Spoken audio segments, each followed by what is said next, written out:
dan remaja. Kemudian yang kedua adalah Dr. Shelly Iskandar, SPAKP ya, SPKJ, MSI, dan PhD. Beliau akan berdiskusi dengan kita semua tentang adiksi internet di kalangan anak dan remaja. Ini merupakan topik yang updated sekali ya. Dan kita tahu bahwa suatu research kesehatan dasar yang pernah dilakukan oleh Kementerian Kesehatan itu tahun 2019, ternyata gangguan mental emosional itu ada ya di remaja. Itu kurang lebih antara 6-9%.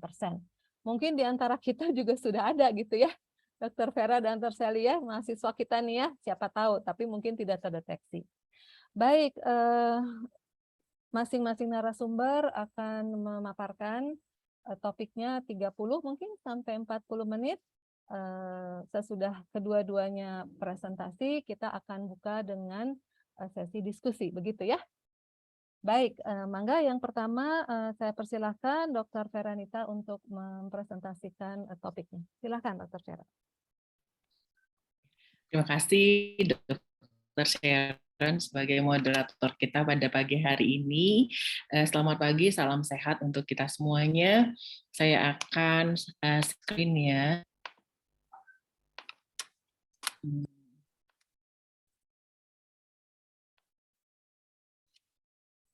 Apakah sudah terlihat? Sudah terlihat. Baik, saya akan mempresentasikan tentang deteksi masalah mental emosional pada anak dan remaja.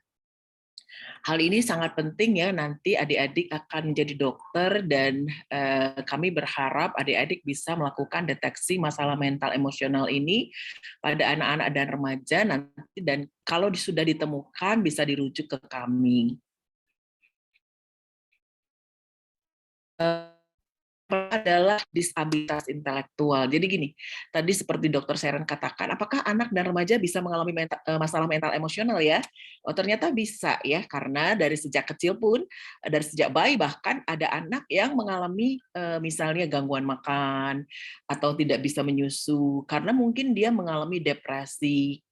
Karena mungkin ibunya mengalami depresi sehingga anaknya juga tidak diacuhkan, kemudian anak-anak tersebut merasa diabaikan, itu juga bisa mengakibatkan anaknya jadi jatuh ke dalam depresi, dan ciri khasnya kalau anak bayi itu adalah failure to thrive, artinya anak itu gagal tumbuh. Jadi hati-hati adik-adik kalau bertemu dengan masalah-masalah fisik pada anak dan remaja, jangan-jangan di balik itu juga mereka mengalami mengalami gangguan mental emosional ya. Jadi oleh karena itu saya memperkenalkan beberapa dulu ya yang kemungkinan bisa adik-adik temukan di lapangan nantinya. Pertama yaitu disabilitas intelektual. Disabilitas intelektual ini adalah satu gangguan perkembangan ya, developmental disorder, terutama di intelektual. Jadi gangguan dengan onset selama periode perkembangan tentunya, yaitu sampai 18 tahun. Jadi kalau kita temukan defisit kognitif pada usia 19 tahun atau 20 tahun dan sebelumnya tidak ada, berarti bukan disabilitas intelektual, bisa saja karena kecelakaan dia mengalami kemunduran kognitif. Nah, termasuk kedua defisit intelektual dan fungsi adaptif. Jadi adik-adik harus tahu bahwa disabilitas intelektual itu selain intelektual, tapi juga ada kemampuan fungsi adaptif yang terganggu, terutama dalam domain konseptual, sosial, dan kehidupan praktis sehari-hari. Sehingga mereka biasanya akan mengalami gangguan dalam menyesuaikan diri dengan lingkungannya ya. Yang kedua yang harus diketahui adalah ASD, Autism Spectrum Disorder, atau GSA, gangguan spektrum autisme, yaitu adanya gangguan perkembangan saraf atau neurodevelopmental disorder. Jadi ingat ya, neurodevelopmental disorder. Jadi terjadi gangguan perkembangan otak ya, pada awal perkembangan, biasanya sebelum usia 3 tahun. Dan kalau sudah 3 tahun, kita sudah bisa mendiagnosis gangguan spektrum autisme. Jadi terjadi usia sebelum 3 tahun dan sifatnya kronis ya. Jadi kemungkinan untuk sembuh itu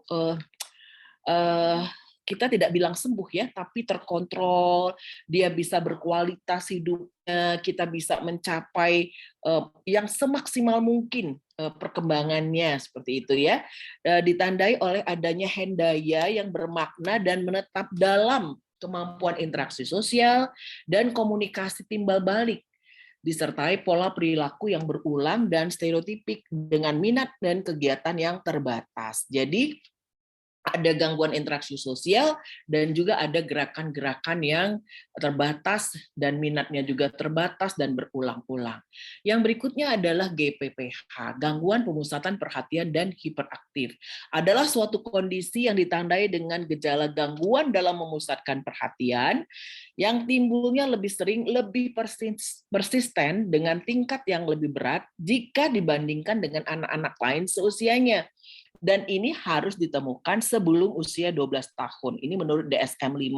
Kalau zaman dulu itu sebelum usia 6 tahun atau 7 tahun. Intinya kita bisa mendiagnosis anak ini GPPH atau bukan kalau kita bandingkan dengan anak-anak sebayanya pada saat mereka harus duduk diam, duduk dalam situasi yang formal, sehingga kita bisa bandingkan anak ini kok tahan ya duduk diam, bisa konsentrasi, bisa memperhatikan gurunya, sementara anak GPPH tidak seperti itu. Yang berikutnya adalah gangguan belajar ya, kesulitan belajar. Jadi kesulitan belajar ini adalah defisit yang terbatas pada proses kognitif, sehingga mereka tidak mencapai prestasi belajar di sekolah ya. Jadi sebenarnya mereka intelektualnya IQ-nya bagus, tetapi kenapa ya mereka kok sulit sekali belajar? Bisa saja dalam bentuk disleksia, atau bisa dalam tidak bisa menulis, atau tidak bisa tadi disleksia membaca ya, berhitung, diskalkulia gitu. Jadi mereka itu intelektualnya bagus, tetapi tidak bisa dalam hal tertentu, khususnya untuk belajar. Kemudian yang berikutnya adalah gangguan tik. Ini juga cukup sering ditemukan, yaitu berupa gerakan motorik dan atau vokalis tapi tidak berdahului oleh dorongan sensori tanpa tujuan dan hanya dapat ditekan sebentar. Kita katakan, coba diem sebentar aja, tapi muncul lagi tiknya gitu ya. Bisa seperti lakukan gerakan-gerakan tertentu, misalnya ngedip-ngedipkan mata atau ngorek sesuatu seperti itu ya di tubuhnya, itu adalah tik ya. Meskipun tik dapat mencakup hampir semua kelompok otot atau vokalisasi, gejala tik tertentu seperti mata berkedip atau berdehem sering terjadi pada pasien-pasien. Jadi hanya saya akan dari dokter-dokter neurologi, dokter anak, seperti itu ya, karena mereka sudah terganggu perilakunya dan mungkin mereka sudah merasa malu dengan gangguan tik yang ada pada mereka. Kemudian gangguan perilaku disruptif. Artinya gangguan perilaku disruptif itu adalah adanya gangguan yang berhubungan dengan perilaku kekerasan yang melanggar hak asasi orang lain, misalnya agresivitas, merusak barang, konflik dengan norma masyarakat dan figur otoritas, dan latar belakang yang mendasari adalah tidak mampu untuk self-control, baik secara emosi maupun perilaku. Jadi mereka itu disruptif, perilakunya itu mengganggu orang lain yang ada di sekitarnya. Apa saja gangguan disruptif itu? Yaitu satu, gangguan menentang, dan yang kedua adalah gangguan perilaku. Gangguan menentang itu seperti apa? Misalnya anak-anak yang suka melawan ya, suka menentang orang tuanya, terutama figur otoritas. Siapa figur otoritas pada anak? Figur otoritas adalah orang tua dan juga guru. Jadi anak-anak dengan gangguan menentang seringkali menentang atau melawan terhadap peraturan-peraturan yang disampaikan oleh guru atau instruksi dari orang tua. Jadi mereka seringkali membantah, anaknya seringkali berargumentasi kalau disuruh sesuatu, kenapa harus begini gitu ya. Jadi menentang figur otoritas. Kemudian karakteristik gangguan menentang ini, pola perilaku menentang ini harus ada minimal 4, paling sedikit 6 bulan. Yaitu marah tidak terkontrol, argumentatif, tidak mau ikut aturan, sengaja mengganggu orang, menyalahkan orang, mudah terganggu, mudah marah, pendendam. Ini adalah karakteristik untuk gangguan menentang. Tapi ingat, perilaku ini harus paling sedikit ada selama 6 bulan.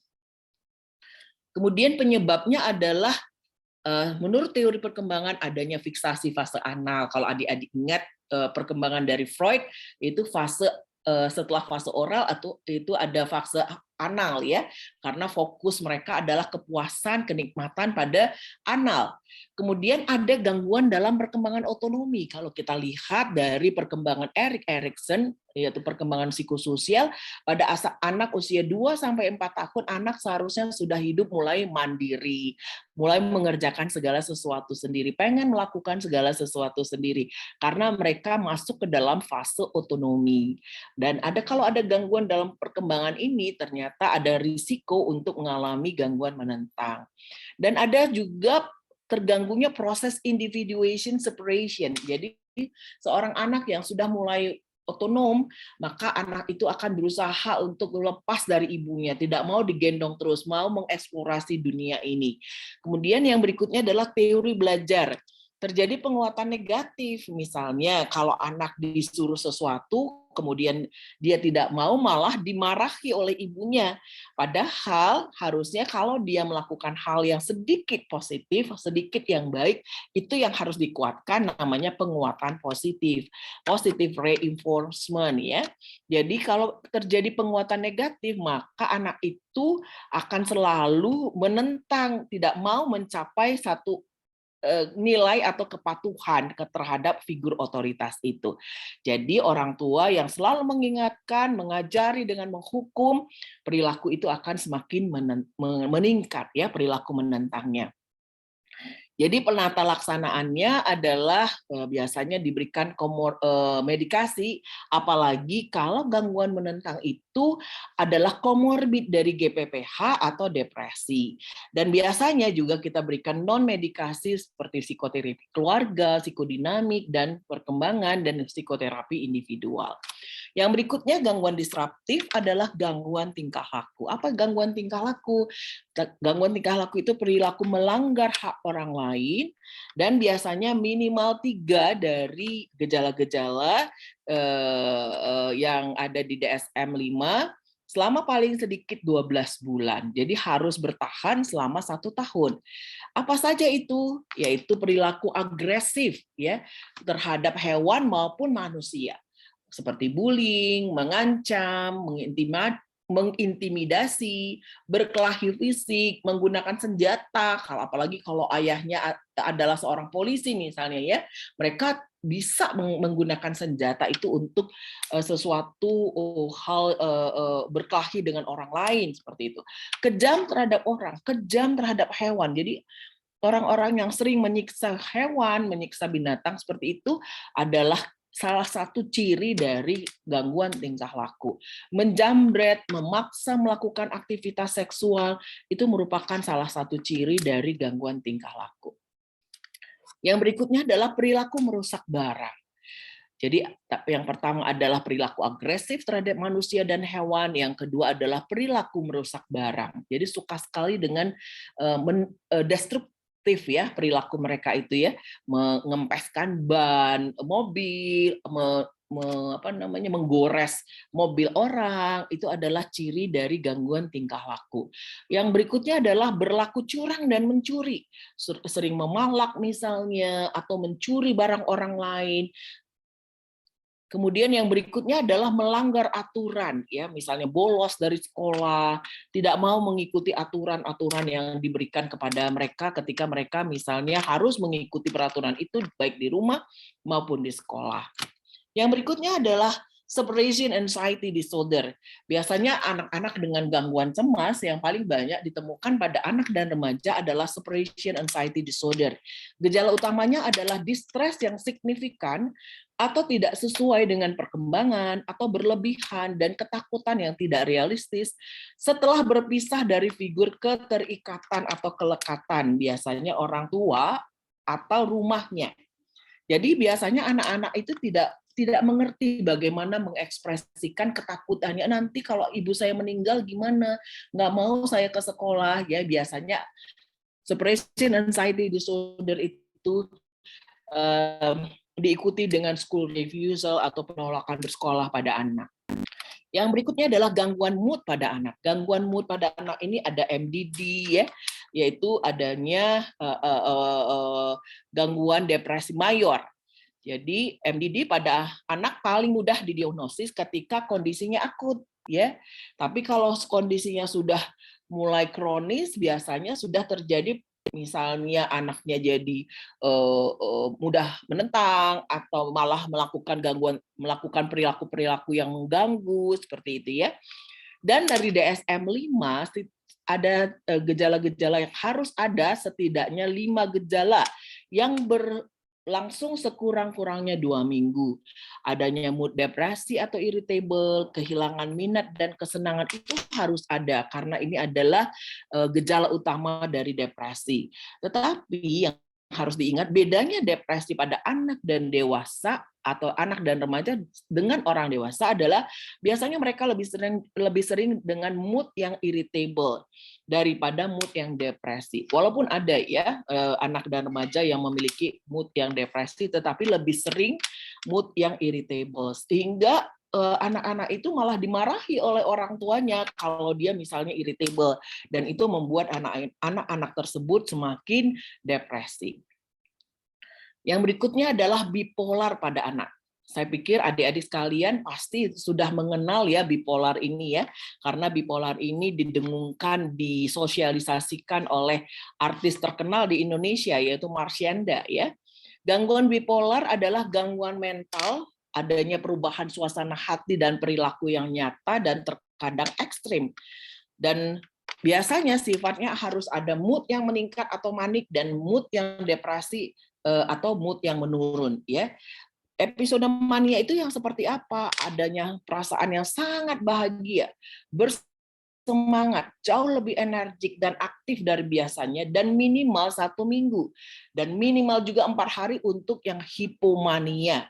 Jadi mani itu ada 2, ya, yang derajatnya lebih rendah atau lebih ringan disebut hipomania, dan yang lebih berat namanya manik, ya. Dan terjadi perubahan fungsi pada orang-orang yang manik tersebut. Yang berikutnya adalah adanya episode depresi, kebalikan dari manik tadi.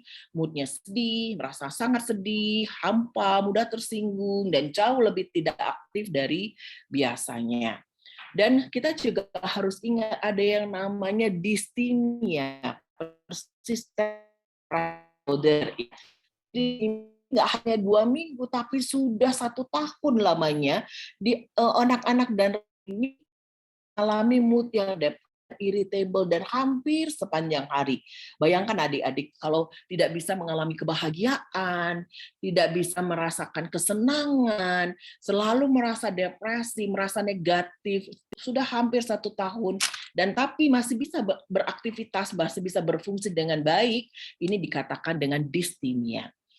Berbeda dengan siklotimik, ini hampir mirip dengan bipolar tadi, tetapi dia derajatnya itu lebih ringan dan masih bisa berfungsi, baik itu fungsi atau diri masih bagus, dan itu harus sudah mengalami siklotimia ini paling tidak waktunya 1 tahun, ya. Dan harus juga diingat, kita harus mengenal apa yang dikatakan dengan bereavement atau berduka, karena ini sering juga terjadi pada anak dan remaja, terutama kemarin ketika kita mengalami masa pandemi yang sulit, banyak anak-anak dan remaja yang ditinggalkan oleh orang yang dikasihinya, orang tuanya, kakak atau adiknya, Jadi anak-anak dengan fase berduka ini mirip-mirip juga dengan depresi ya, tetapi harus ada yang dikatakan dengan berkaitan dengan kematian orang yang dicintai. Jadi seringkali bereavement ini mirip-mirip gejalanya dengan depresi, tetapi harus ada berkaitan, kesedihannya itu berkaitan dengan kematian orang yang dicintai ya. Dan ada satu lagi yang sering terjadi pada anak dan remaja, yaitu disruptive mood dysregulation. Ledakan kemarahan di luar proporsi dan konteks yang tidak konsisten dengan level perkembangan anak. Dan ledakan ini harus ada 3 kali atau lebih dalam seminggu. Jadi anak-anak itu ada yang tantrum, iritabilitas yang kronik, jadi sering tiba-tiba marah aja sampai anak itu bisa membanting meja, membanting kursi apabila marah itu ya, tetapi tidak selalu gitu. Hanya beberapa kali dalam seminggu, tetapi tidak sepanjang hari irritable ya. Dan itu ledakan, berupa ledakan. Kemudian kalau DMDD ini tidak bisa kita diagnosis bagi anak-anak yang kurang dari 6 tahun atau lebih dari 10 tahun. Jadi biasanya diagnosis ini 6 sampai 10 tahun. Karena seharusnya pada usia 6 sampai 10 tahun itu anak-anak itu berada pada fase yang lebih tenang karena mereka dalam fase industri, kata Erik Erikson. Jadi mereka tuh biasanya lebih tenang dari ledakan-ledakan, dan apabila itu terjadi maka bisa didiagnosis disruptive mood dysregulation disorder. Yang terakhir, yang berikutnya adalah schizophrenia pada anak. Jadi adik-adik, schizophrenia ini merupakan gangguan mental yang paling berat ya dibandingkan dengan gangguan mental yang lain, dan biasanya terjadinya pada usia lebih dari 18 tahun. Kalau ini terjadi pada usia kurang dari 18 tahun atau biasanya terjadi pada usia 13 tahun, maka schizophrenia ini disebut dengan schizophrenia early onset ya. Jadi schizophrenia adik-adik mungkin sudah tahu kali ya, schizophrenia itu adalah gangguan proses pikir, proses pikirnya yang hancur sehingga tidak lagi bisa membedakan antara kenyataan dengan fantasinya, dan ditandai dengan perjalanan yang lebih kronis, mengalami konsekuensi dalam hal sosial, jadi kemunduran kognitif, dan ada gejala-gejala negatif yang lebih menonjol pada anak-anak yang mengalami schizophrenia ini. Nanti akan disampaikan oleh Dr. Shelley. Ini adalah adiksi internet ya, keasikan maladaptif dengan penggunaan internet dialami yang tidak tertahankan untuk jangka waktu yang lebih lama dari yang diinginkan. Jadi kalau misalnya diganggu, misalnya diajak makan atau disuruh sesuatu, anak ini akan marah dan tidak terima kalau dia diganggu. Kemudian gangguan signifikan terjadi akibat penggunaan internet ini, gangguan fungsi maksudnya baik sosial maupun belajar ataupun merawat diri ya. Nah, adik-adik, ini yang harus adik-adik sampaikan, baik itu ke guru ataupun orang tua ya. Kita harus mengadakan penjaringan. Nanti kalau adik-adik di puskesmas bisa melakukan ini kepada masyarakat. Jadi penjaringan kesehatan mental bisa dilakukan di sekolah ya. Dan juga untuk orang-orang tua yang memiliki anak-anak. Jadi biasanya akan dilakukan pengamatan melalui rapor ya, rapor mereka seperti apa ya, masalah sosial misalnya dengan teman. Kita bisa mengajarkan guru-guru untuk melakukan pemeriksaan, biasanya yang dipakai oleh yang disarankan Kementerian Kesehatan adalah pemeriksaan dengan SDQ. Jadi nanti kita akan belajar ya, SDQ ini adalah Strength Difficulty Questionnaire. Jadi ada skor kesulitan, ada skor kekuatan atau prososial. Skor kesulitan ini untuk masalah yang ada abnormal, ada borderline, ada yang normal ya. Ada apa saja? yang bisa terdeteksi masalah emosi, masalah perilaku, masalah hiperaktivitas, masalah dengan teman sebaya ya.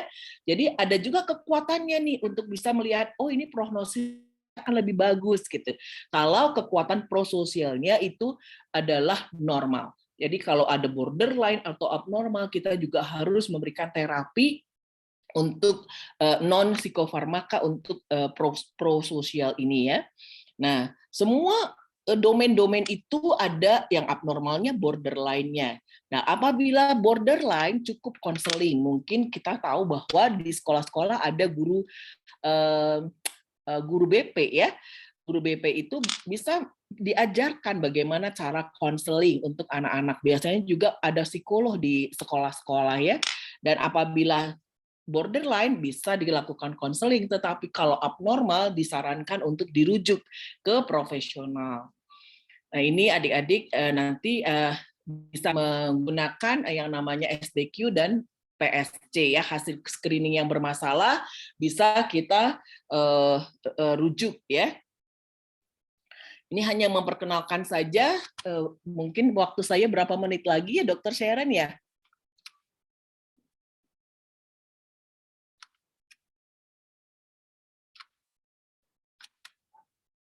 Masih ada 15 menit, Dokter Vera. Oke, ini hanya sekedar memperkenalkan saja ya dok ya, supaya adik-adik tahu ya, deteksi dini kesehatan mental itu merupakan kegiatan untuk menemukan secara dini adanya masalah emosional dan perilaku pada anak dan remaja, agar dapat diketahui dan segera dilakukan tindakan intervensi. Bila masalah emosional dan perilaku terlambat diketahui, maka intervensinya akan lebih sulit. Dan hal ini akan berpengaruh pada perkembangan mental dan kepribadian anak dan remaja. Jadi, kalau kita tadi melihat sebelumnya, kalau sudah abnormal di 4 domain itu harus segera dirujuk ke ahlinya ya. Apa saja instrumen-instrumen yang bisa digunakan? Antara lain adalah KMME, Conners, ABC atau Aberrant Behavior Checklist Irritability, Pediatric Symptoms Checklist, dan Strength and Difficulties Questionnaire ya. Ini bisa dilakukan baik di posyandu ataupun di sekolah-sekolah. KMME misalnya ya, ini terdiri dari beberapa pertanyaan dan tinggal diisi iya atau tidak gitu untuk anak-anak 3 sampai 6 tahun dan dilakukan setiap 6 bulan. Apabila ada kecurigaan, misalnya hitung jawaban iyanya. Kalau lebih dari 1, maka ada kemungkinan anak mengalami masalah mental emosional. Sehingga perlu dilakukan evaluasi selanjutnya. Jadi sekitar 3 sampai 6 tahun kita sudah bisa melihat ada masalah pada anak, masalah mental emosional. Yang berikutnya adalah questionnaire Conners ya untuk mendeteksi adanya masalah hiperaktif atau GPPH tadi ya.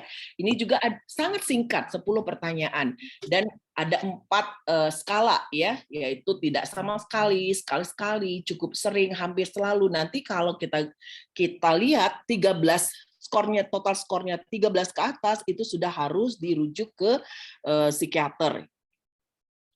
Ini kuesionernya, scoringnya ya. Kemudian apabila lebih dari 12 atau 13 ke atas, itu sudah harus dirujuk. Yang berikutnya adalah ABC. ABC ini adalah untuk menilai masalah iritabilitas. Ini tentunya berkaitan dengan mood juga ya. Iritabilitas itu bisa gangguan tingkah laku, bisa gangguan mood. Nah, ini terdiri dari 15 item ya. Dan kita bisa lihat bagaimana penilaian dari orang tuanya biasanya ya. Nah, kalau tidak ada masalah 0, kalau perilaku ringan nilainya 1, perilaku sedang nilainya 2, dan masalah perilaku yang berat nilainya 3. Dan apabila total skornya 18, terdapat masalah iritabilitas. Jadi harus dirujuk. Kemudian kuesioner Pediatric Symptoms Checklist, ini juga bisa dilakukan oleh dokter-dokter umum untuk deteksi dini masalah psikososial, baik itu kognisi, emosi, dan tingkah laku. Ini ada 35 pertanyaannya yang bisa dari derajat tidak pernah, kadang-kadang, dan sering ya.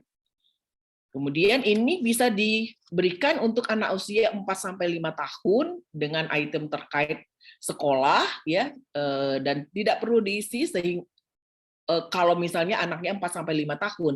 Jadi item yang terkait sekolah itu nomor 5, 6, 17, 18 itu tidak perlu diisi. Sehingga total itemnya hanya 31. Dan tadi seperti yang saya katakan, itemnya itu terdiri dari tidak pernah nilainya 0, kadang-kadang nilainya 1, sering nilainya 2. Interpretasinya mungkin ada masalah apabila usia 4-5 tahun itu memiliki total skor lebih atau sama dengan 24, 6-16 tahun skornya lebih atau sama dengan 28, remaja skornya sama atau lebih 30. Itu semuanya sudah kemungkinan adanya patologis. Ini cara kita untuk melihat masalah-masalah apa kira-kira pada anak atau remaja tersebut. Apabila masalahnya masalah perhatian, subskala masalah perhatian, apabila terdapat skor yang sama atau lebih dari 7, kemungkinan adanya masalah perhatian. Apabila ada skor yang sama atau lebih dari 5, kemungkinan adanya masalah emosi atau internalisasi ya. Apakah depresi, apakah cemas ya. Dan berikutnya apabila total skornya itu sama atau lebih dari 7, ada kemungkinan masalah perilaku atau masalah eksternalisasi.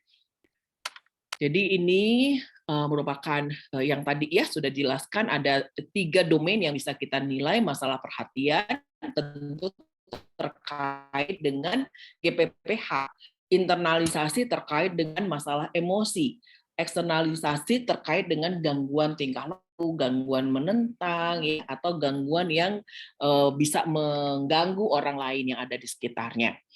Yang berikutnya adalah SDQ, ya, ini yang sering dipakai, ya, yang disarankan juga oleh Kemenkes. Terdiri dari kuesioner untuk menilai masalah perilaku, masalah psikososial, dan ini dikembangkan oleh Robert Goodman dan divalidasi oleh FKUI, yaitu Prof. Chin Wiguna dan Yohana Hestianti.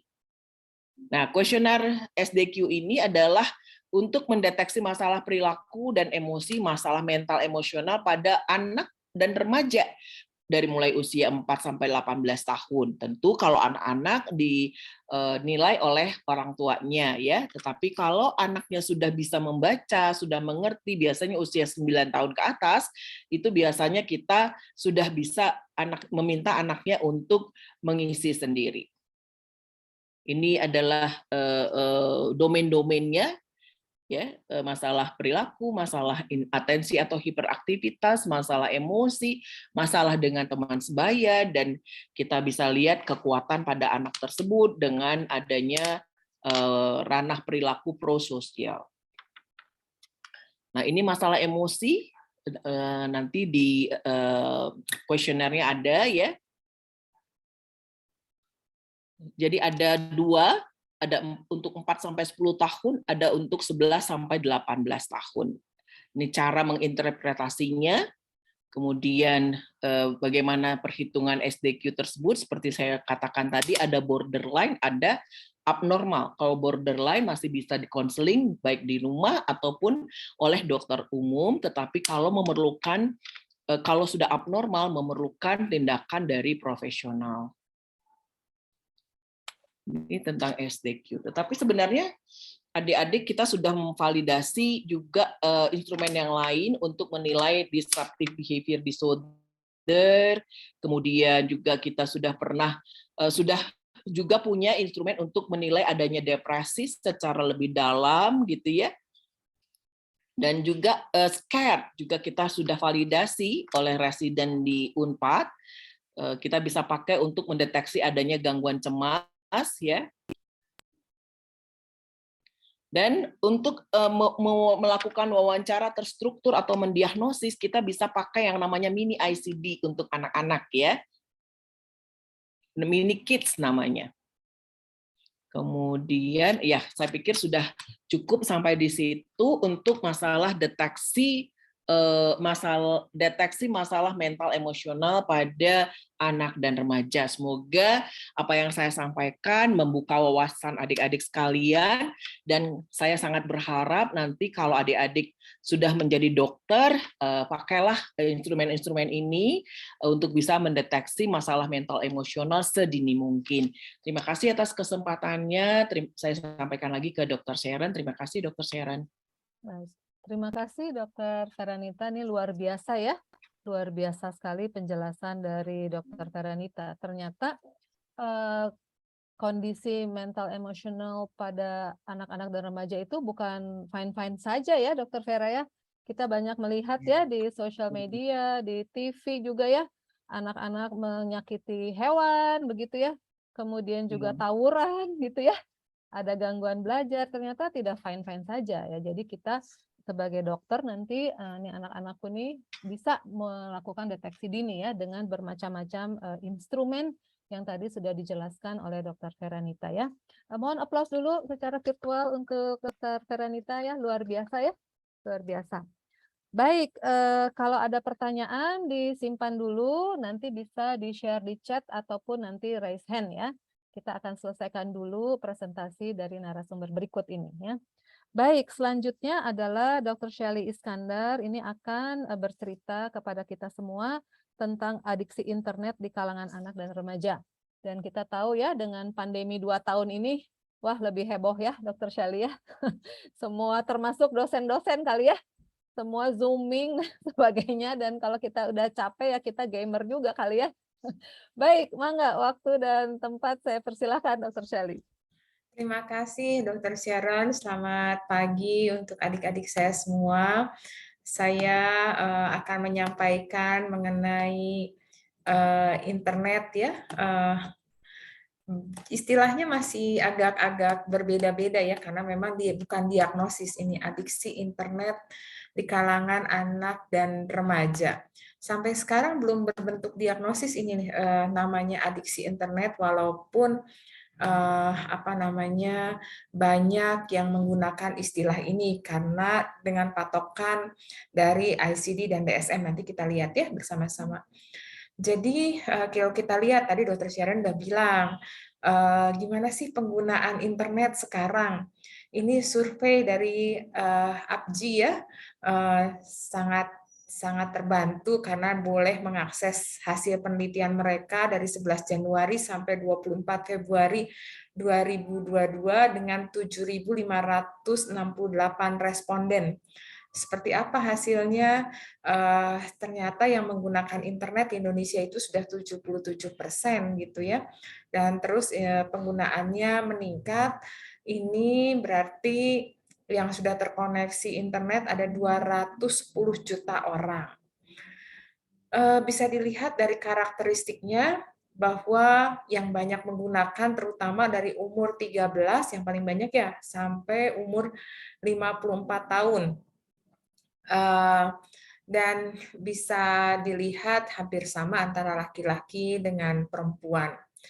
Kemudian waktu yang dihabiskan untuk menggunakan internet itu kalau rata-ratanya sekitar 6,5 jam rata-rata per orang menggunakan internetnya.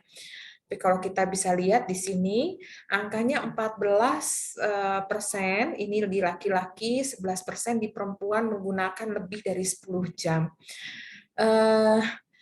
Ini tergantung dari penggunaannya, dari kriteria diagnosisnya nanti kita lihat, tetapi ini mengindikasikan kurang lebih ada kemungkinan permasalahan dalam pengontrolan penggunaan internet kalau jumlah pemakaiannya sebegitu lama ya, karena artinya aktivitas-aktivitas yang lain tidak diimbangi oleh hal tersebut. Dan alasan untuk menggunakan internet ini bisa dilihat paling banyak untuk mengakses media sosial seperti Facebook, WhatsApp, Telegram, Line, Twitter, Instagram, YouTube itu sampai 98% dan skalanya penting ya. Artinya karena skalanya ini dihitung dari 1 sampai 4. Kemudian yang paling banyak berikutnya untuk mengakses berita, informasi, dan untuk bekerja atau bersekolah dari rumah. Ini yang paling banyak digunakan. Dan selanjutnya kita akan masuk ke adiksinya sendiri, epidemiologinya, penyebab terjadinya adiksi, dan terapinya seperti apa. Jadi apa yang disebut adiksi? Adiksi itu bisa ketergantungan secara fisik dan mental terhadap suatu zat atau suatu hal. Ini definisi dari Kamus Besar Bahasa Indonesia. Dan kalau kita lihat, karena dia belum ada ya di DSM atau di ICD, nanti kita lihat, ini dipropos dari tahun 2005, mengenai internet adiksi dengan kriteria yang sebenarnya mirip dengan kriteria adiksi substance lainnya. Ada preokupasi terhadap aktivitas internet. Jadi preokupasi artinya ingin menghabiskan sebagian besar waktunya untuk beraktivitas berkaitan dengan internet. Kemudian tidak bisa melawan dorongan untuk menggunakan internet, adanya peningkatan waktu untuk mencapai kepuasan yang sama. Jadi dia perlu naikin waktu terus buat di depan menggunakan internet gitu, di depan komputer atau gadget dan lain-lain. Dan ada gejala putus asanya kalau dia tidak menggunakan internet.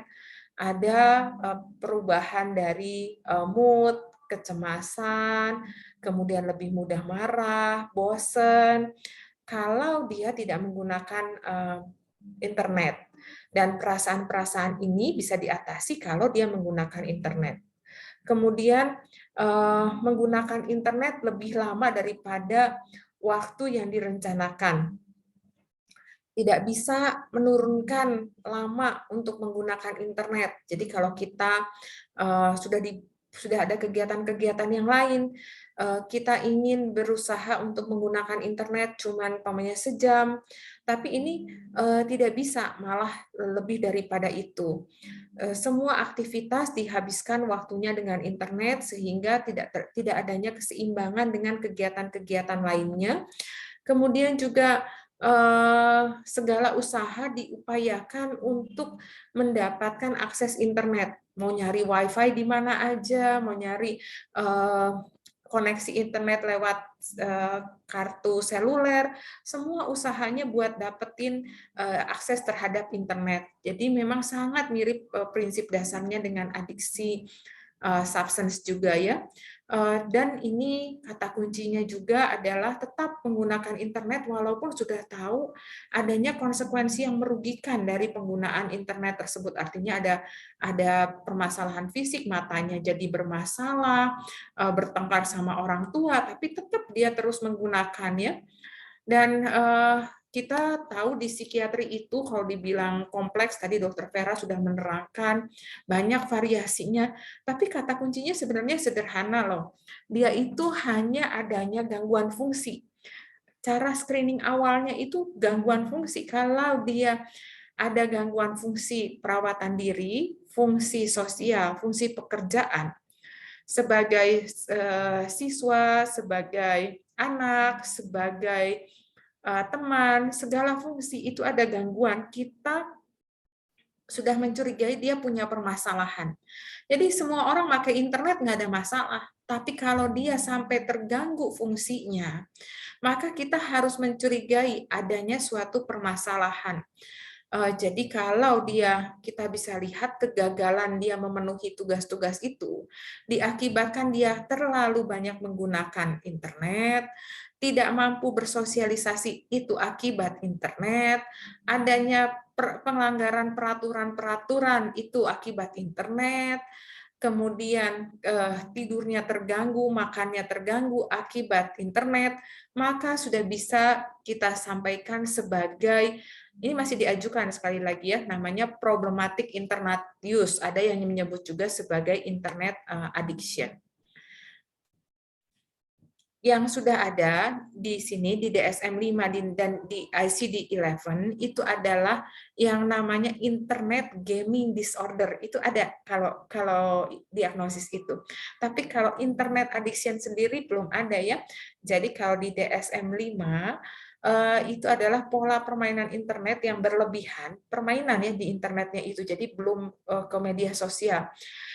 yang mengakibatkan terdapatnya sekelompok gejala kognitif dan perilaku, termasuk hilangnya kendali secara progresif, adanya toleransi dan gejala penarikan mirip dengan gejala gangguan penggunaan SAD, itu dari DSM-5. Kalau dari ICD-11 ada pola perilaku bermain, permainan digital atau permainan video, dan yang dicirikan oleh gangguan kontrol atas permainan, peningkatan prioritas yang diberikan kepada aktivitas game di atas aktivitas lain, dan melebihi minat terhadap aktivitas sehari-hari lainnya yang berkelanjutan, atau peningkatan permainan game meskipun terjadi konsekuensi negatif. Artinya sama ya di dua kriteria diagnosis walaupun kata-katanya berbeda, kita lihat juga tadi yang sudah diajukan. Pertama, harus ada gangguan fungsi. Yang kedua, ada permasalahan gangguan fungsi itu disebabkan oleh apa? Disebabkan oleh adanya gangguan kontrol. Dia nggak bisa ngontrol penggunaan internetnya itu, dia yang dikontrol oleh penggunaan internet, bukan dia mengontrol penggunaan internetnya. Dan ini adanya ciri khas di adiksi itu adanya toleransi dan withdrawal. Artinya dia pengen terus dan terus, jumlah pemakaiannya meningkat waktunya, dan kalau tidak menggunakan itu ada dampak negatifnya, yaitu jadi tadi gangguan mood dan lain-lain ya. Jadi semoga adik-adik saya bisa paham betul itu dasar konsep dari adiksi, termasuk adiksi perilaku. Dan kalau kita lihat bagaimana hasil datanya, bisa dilihat bahwa angkanya ini dari penelitian yang ada dengan menggunakan kuesioner, nanti di akhir juga saya akan jelaskan kuesioner untuk mendeteksinya, itu berkisar antara 3 sampai 18% rata-rata. Dan di pandemi ini meningkat sebanyak 50%. Menjadi ini data di Indonesia ya dari penelitian Dr. Siste di UI, itu jadi angkanya 14,4%. Itu sudah publish di Frontier Psychiatry ya. Dan kenapa orang sampai menggunakan obat atau internet atau adiksi perilaku lainnya? Basicnya cuma dua. Dia merasa tidak nyaman dengan dirinya. Atau semuanya sudah oke, tapi masih ada yang kurang. Saya ibaratkan seperti ini, kalau nonton bioskop, filmnya seru, temennya asik, tempat duduknya oke, tapi kerasanya masih ada yang kurang kalau belum ngunyah-ngunyah yang bunyinya kriuk-kriuk-kriuk gitu. Itulah yang dicari dalam seseorang menggunakan atau terlibat dalam adiksi ini. Rasanya udah seru nih kumpul sama teman-teman, tapi kalau dia nggak ada alkohol, nggak main game bareng, kayaknya kurang seru ya.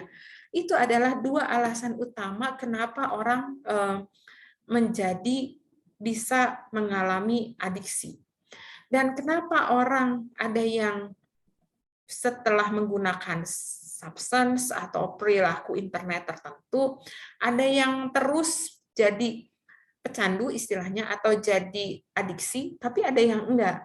Semuanya balik lagi di konsep dasar dari, saya rasa semua penyakit ya sebenarnya, tapi terutama sangat khas di gangguan mental, yaitu adanya faktor biologi, faktor psikologis, dan faktor sosial. Nanti kita lihat secara detail seperti apa.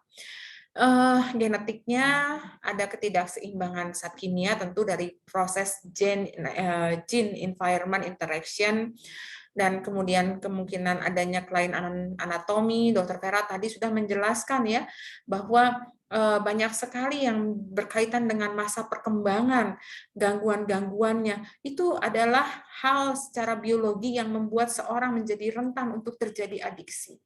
Kemudian faktor psikologis, percaya diri yang rendah, gangguan stres pasca trauma, sensitivitas terhadap penghargaan, faktor sosial, tekanan teman sebaya, dan kemudahan aksesnya baik itu zat maupun perilaku dan keadaan rumahnya.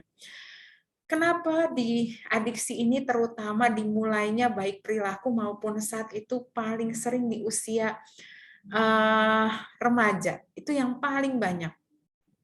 Walaupun bisa di usia yang lebih muda ataupun lebih tua. itu karena kita tahu bahwa perkembangan otak baru sempurna itu kalau dia umurnya sekitar 20 sampai 25 tahun. Perkembangan otaknya baru sempurna.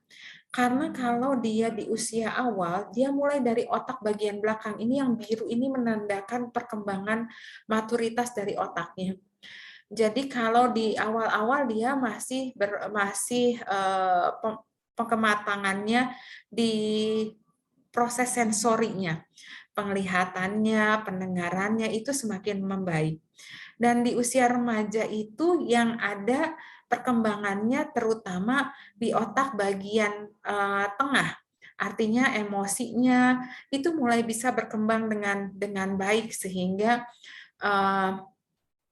dia mulai bisa mengerti emosi-emosi yang ada, mulai suka dengan lawan jenis, dan lain-lain. Tetapi karena kematangan otak bagian depan, yang terutama daerah prefrontal cortex ini masih berkendala, maka kemampuan dia dalam executive function yang terdiri dari fungsi planning, fungsi mempertimbangkan benar dan salah atau judgment, fungsi untuk melakukan inhibisi atau kontrol itu berkendala. Dan juga berkaitan dengan menggabungkan informasi atau working memory-nya. Jadi nanti kita bisa lihat kalau anak-anak yang mengalami adiksi ini maka akan terganggu terutama dalam fungsi executive function-nya karena perkembangannya tidak bisa berkembang dengan sempurna. Dan dengan adanya perkembangan otak tersebut maka kita bisa paham bahwa ini Dr. Vera yang jauh lebih pakar mengenai hal ini nanti, dengan perkembangan secara biologis tersebut, maka dia memiliki tugas-tugas perkembangan yang berbeda-beda. Jadi kalau dia mengalami perkembangan yang baik dalam tahapan-tahapannya, maka ini akan menimbulkan rasa percaya diri, dia merasa nyaman dengan dirinya. Yang selanjutnya risiko untuk menjadi adiksinya akan lebih rendah. Sebaliknya, kalau dia bermasalah, maka ini dia harus mengejar fase-fase perkembangannya. Sebagai contoh, di usia yang SD gitu, dia itu fasenya adalah untuk menghasilkan, melakukan produktivitas ya, artinya menghasilkan hal-hal yang dia sukai, yang dia senangi, dan dia bisa kebalikannya, kalau itu tidak dilakukan, dia merasa menjadi rendah diri. Dan sebaliknya kalau di masa remaja, dia itu memiliki identitas, bisa menerima kelebihan dan kekurangan dirinya, atau malah dia menjadi bingung. Sebenarnya saya itu mau apa ya tujuan hidupnya ya? Saya itu berarti nggak ya untuk orang lain ya? Kalau terjadi kebingungan-kebingungan seperti itu akan membuat seseorang remaja rentan sekali untuk mencari solusi yang tidak selalu solusi yang sehat. Dan juga dengan perkembangan moralnya, tadi perkembangannya secara psikososial dan ini perkembangannya secara moral, kita bisa lihat bahwa remaja ini di fasenya adalah untuk membina hubungan baik dan untuk memelihara aturan sosial. Dia perlu mengetahui bahwa yang dia lakukan itu bukan karena takut pada seseorang, tetapi karena memang itu baik untuk dilakukan, ya. Dan kalau kita lihat dari faktor genetiknya, itu banyak faktor genetik yang berpengaruh terhadap terjadinya adiksi internet ini. Hasilnya bervariasi dari berbagai studi yang ada di Cina, di Belanda, di Australia, di Jerman. Kontribusi genetik ini kurang lebih berkisar antara 20 sampai sekitar 60%. Dan apa saja yang berpengaruh ini terutama gen-gen yang mengkode dopamin D2 reseptor karena ini adalah reseptor yang berkaitan dengan reward pathway atau jalur kenikmatan mulai dari ventral tegmental area ke nucleus accumbens ya. Dan ini berkaitan dengan produksi dopamin yang rendah dan juga berkaitan dengan adanya serotonin transporter gain variasinya yang berkaitan dengan depresi dan juga yang berkaitan dengan reseptor nikotinik asetilkolin reseptor yang adanya gangguan perhatian dan juga berkaitan dengan adiksi nikotin dan juga gen yang mengkode neurotropik tirosin kinase reseptor yang berkaitan dengan gangguan cemas, depresi, dan OCD. Nanti kita bisa lihat terapinya juga dicoba, walaupun belum ada terapi yang spesifik untuk gangguan adiksi internet ini. Tetapi karena kita melihat bahwa adanya genetik yang berhubungan dengan gejala-gejala ini, maka kita berusaha untuk melakukan intervensinya melalui jalur patofisiologi yang sudah diketahui sejauh ini. Dan bisa dilihat angka komorbiditasnya dengan gangguan-gangguan lain sangat tinggi.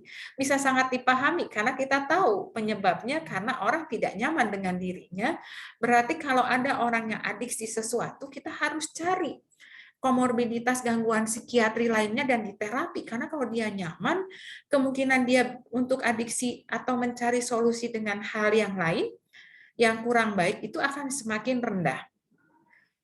Bisa dilihat itu kecemasan bisa 92%. Jadi kalau orang yang cemas, orang yang depresi, orang yang fobia sosial, adanya ADHD, gangguan pemusatan perhatian, itu tadi Dokter Vera sudah menerangkan ya gejala-gejalanya semua, dia akan berusaha untuk menggunakan gadget, internet sebagai pengalihan juga gitu. Ya, dan ada berbagai jenis kepribadian yang juga berpengaruh terhadap penggunaan internet ini.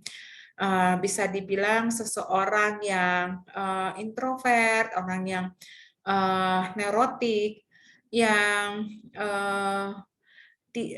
orang yang tidak teratur, tidak terstruktur itu akan lebih sering untuk menggunakan internet. Kemudian mereka yang motivasinya rendah, coping terhadap stresnya bermasalah, memiliki ketidakmampuan untuk melakukan interaksi sosial, lebih banyak menggunakan mekanisme fantasi, itu akan lebih banyak menggunakan internet. Dan secara kognitif, dia itu terlalu mengandalkan internet untuk mengatasi perasaan-perasaan tidak nyamannya, untuk pemenuhan rasa percaya dirinya, dan untuk meningkatkan penerimaan sosialnya. Jadi ada orang yang beraninya ngobrolnya lewat chat, lewat di grup tanpa memberitahukan namanya, tapi kalau interaksi langsung itu dia berkendala, maka dia akan lebih banyak menggunakan internet untuk hal tersebut. Dan tantangan yang lain, terutama ini adalah yang banyak di remaja sekarang adalah mereka adalah game set ya. Jadi mereka itu punya karakteristik yang sangat ingin respon yang cepat, penggunaan sosial media yang tinggi, sangat terhubung satu sama lain dengan teman-temannya, pengetahuannya baik, mereka cerdas-cerdas, tapi kemampuan untuk konsentrasinya itu jauh lebih rendah dibandingkan yang lain karena tidak melalui proses, semuanya serba banyaknya yang instan gitu ya.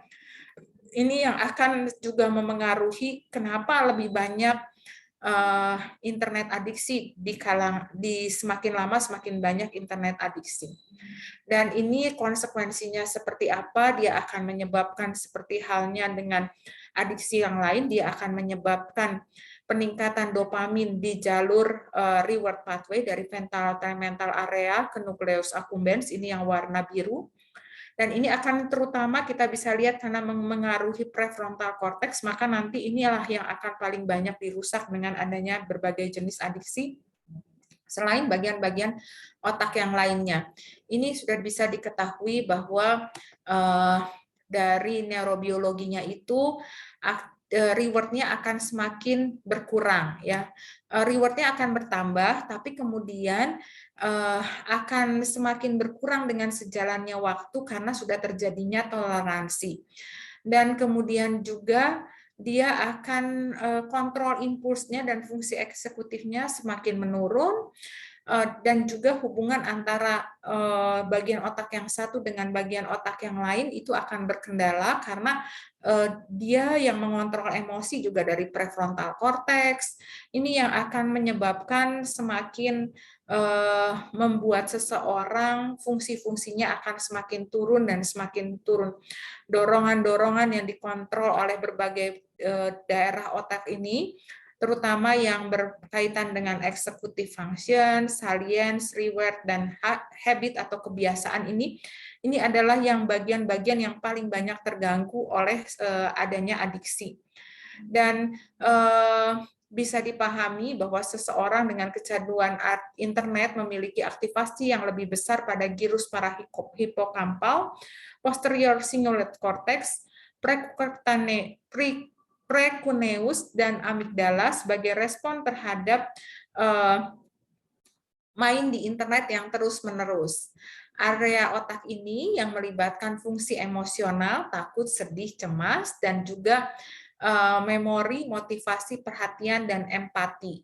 Jadi inilah yang akan ada gejalanya pada seseorang yang mengalami adiksi, dan bisa juga karena mengaktifasi precuneus ini akan menyebabkan adanya visual, auditory, imaginer, perhatian, dan memori yang menyebabkan adanya kemungkinan terjadinya gejala-gejala psikotik. Dan sudah terbukti dari berbagai penelitian dari fMRI bahwa ini mirip sekali dengan efek penggunaan narkoba sebenarnya, kerusakan yang terjadi di otak dengan menggarisbawahi sekali lagi kelainan dalam eksekutif kontrol dan impuls kontrol. Dan kalau kita pahami bahwa seseorang dengan penggunaan internet ini, dia pada awalnya pasti selalu mulai dalam tahapan tidak mengenali bahwa dia memiliki masalah dengan internetnya, atau yang disebut dengan tahapan prakontemplasi.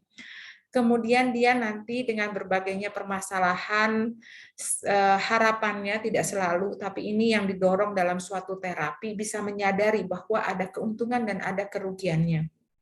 Kalau dia bisa melihat hal tersebut, maka dia ada di tahapan kontemplasi.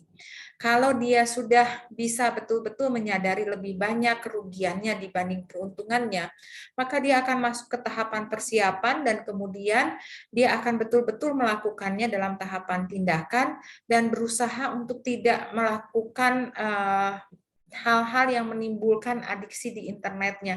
Jadi sangat membatasi penggunaan internetnya, itu namanya dia dalam perawatan, dan kapan saja dia ada permasalahan, ketidaknyamanan, dia mungkin akan menjadi relapse kembali. Ini adalah perjalanan hidup seorang pecandu dari tahapan-tahapan perubahan motivasi yang ada pada orang tersebut. Jadi terapinya harus apa sih? Kita harus lihat polanya pada pasien, penggunaannya saat kapan. Kita harus menentukan spesifik tujuan yang spesifik, dimulai bertahap, melakukan perubahan perilaku tentu bukan hal yang mudah, tetapi kalau kita jelas apa yang mau diubah dan bagaimana cara mengubahnya, itu akan jauh lebih mudah.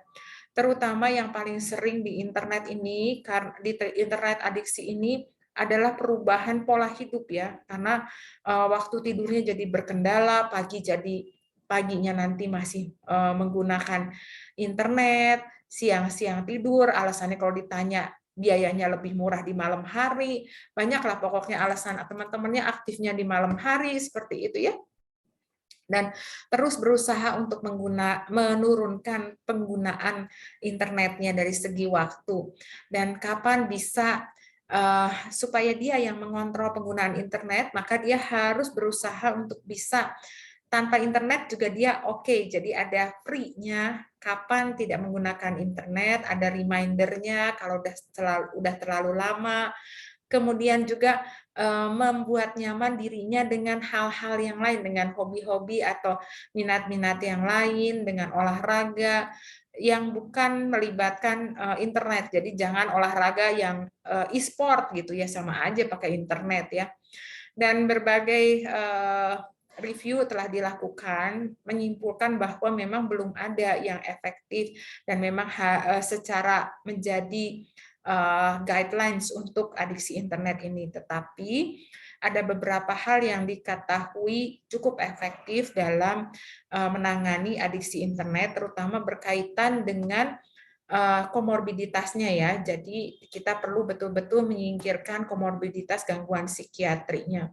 Ada terapi mindfulness, yaitu terapi berkesadaran, kemudian cognitive behavior therapy, cognitive behavior therapy yang khusus untuk menurunkan keinginan untuk menggunakan internet secara lama, kemudian juga ada dengan menggunakan psychosocial intervention, dukungan dari keluarga, jadi terapinya terapi keluarga, bagaimana menghabiskan waktu bersama keluarga, atau memang kalau yang parah itu memang harus terapi rawat inap.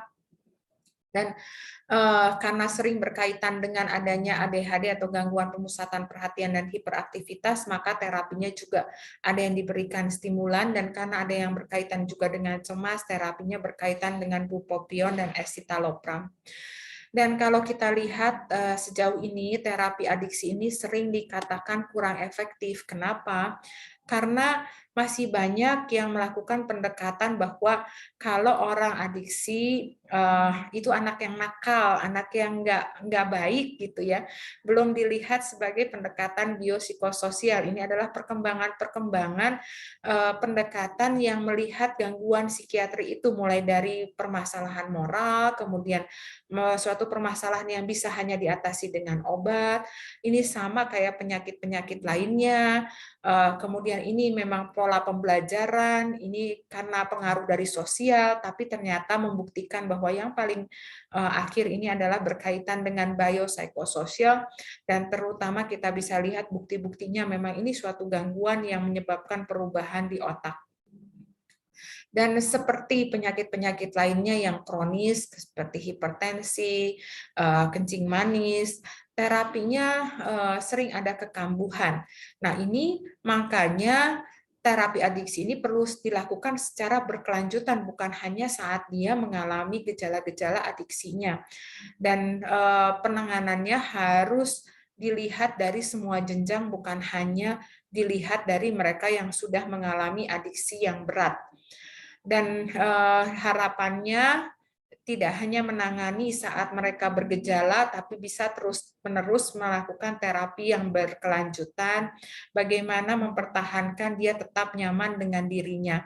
Sebagai kesimpulan, permasalahan adiksi itu kompleks. Pemahaman tentang konsep dasar adiksi sangat penting dalam pencegahan dan terapi.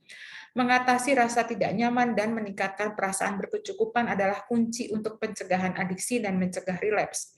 Parameter kemajuan terapi adalah dari perubahan motivasi dan penilaian dari fungsinya.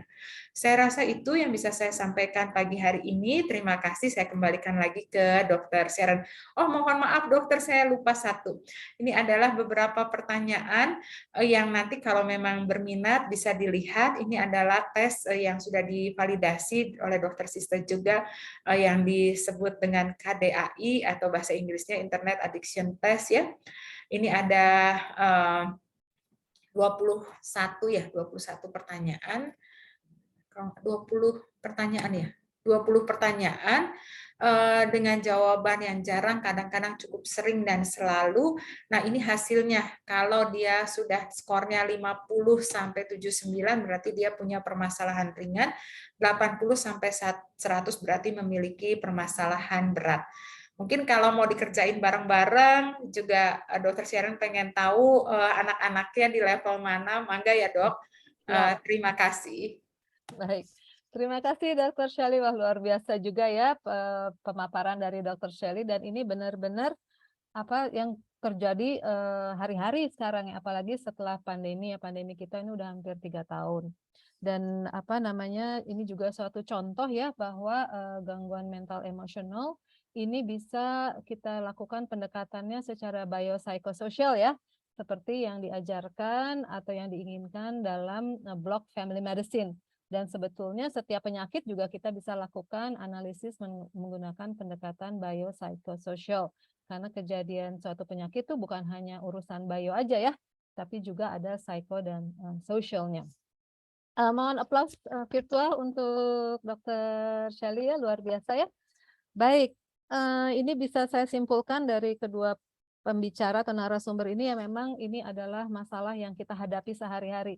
Mungkin kita sendiri ya, anak-anak kita sendiri ataupun ini mahasiswa kita sendiri ya. Dan ternyata memang sudah dijelaskan tadi oleh para narasumber bahwa memang perkembangan otak itu baru sempurna setelah umur 20 tahun. Jadi sebelum itu merupakan masalah yang rawan dan bisa terjadi sesuatu ya kalau kita tidak lakukan intervensi ataupun melakukan screening yang tadi sudah disampaikan oleh Dr. Vera ya. Dan juga Dr. Shelly ini sudah punya instrumen ya. Coba ini mungkin bisa menjadi judul skripsi kali ya Dr. Shelly ya. Bagaimana internet ini terjadi pada mahasiswa kita begitu ya.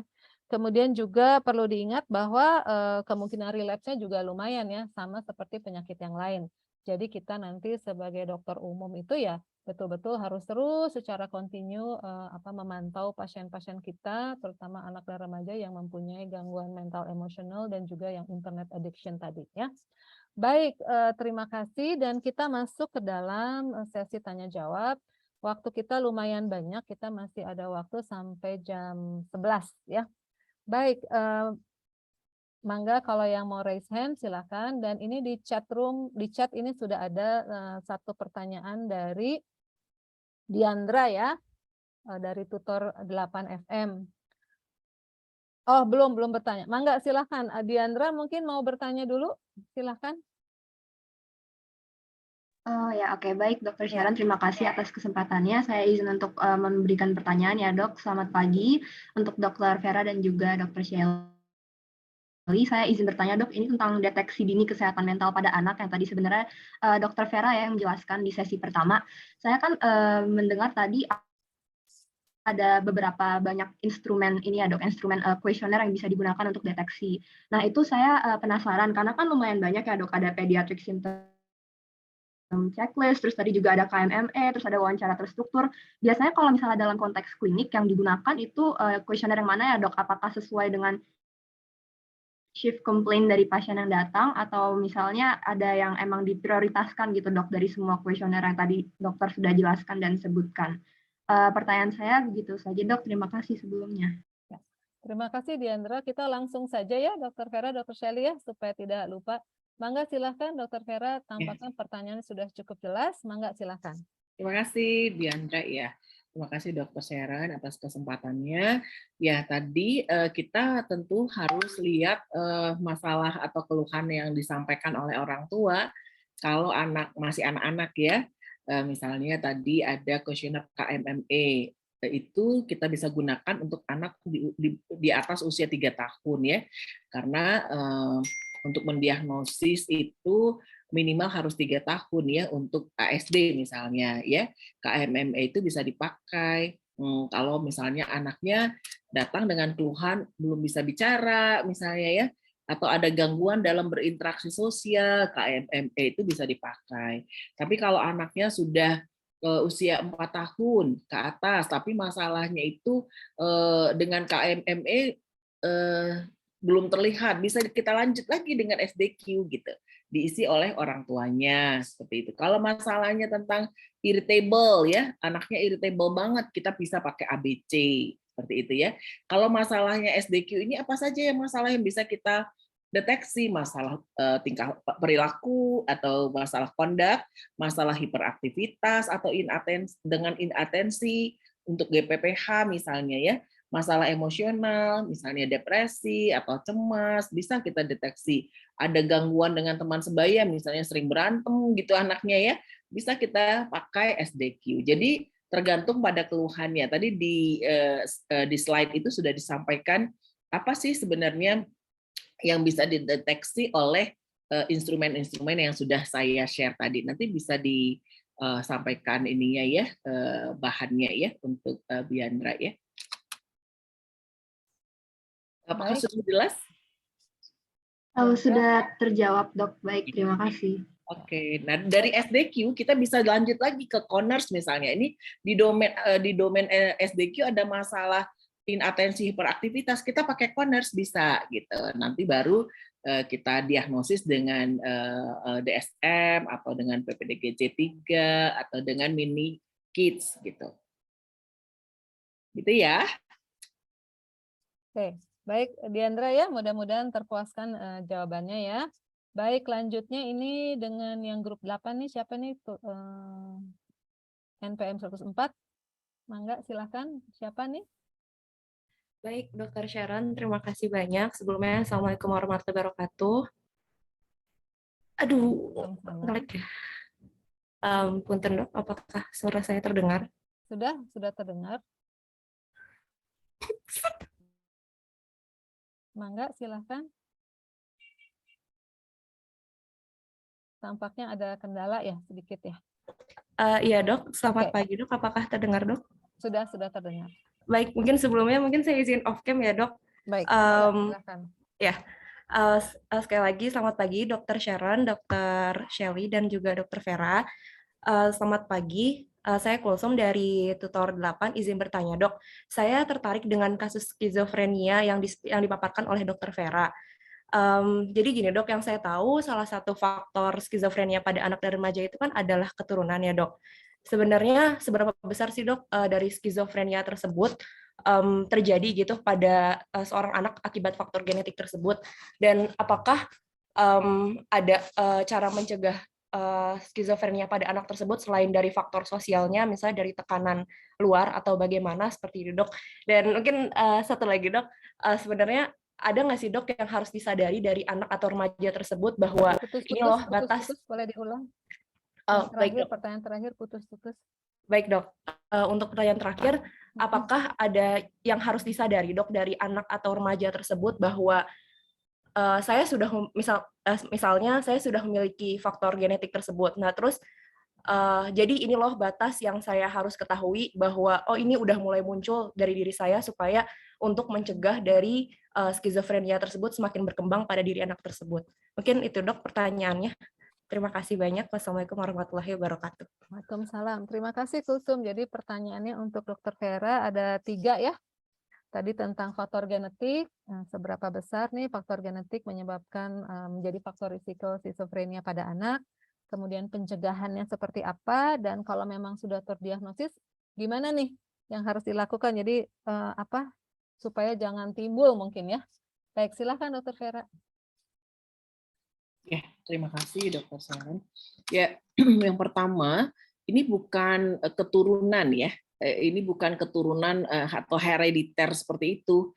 Misalnya Down syndrome gitu ya, itu memang ada keturunan berapa persen gitu ya, berapa persen.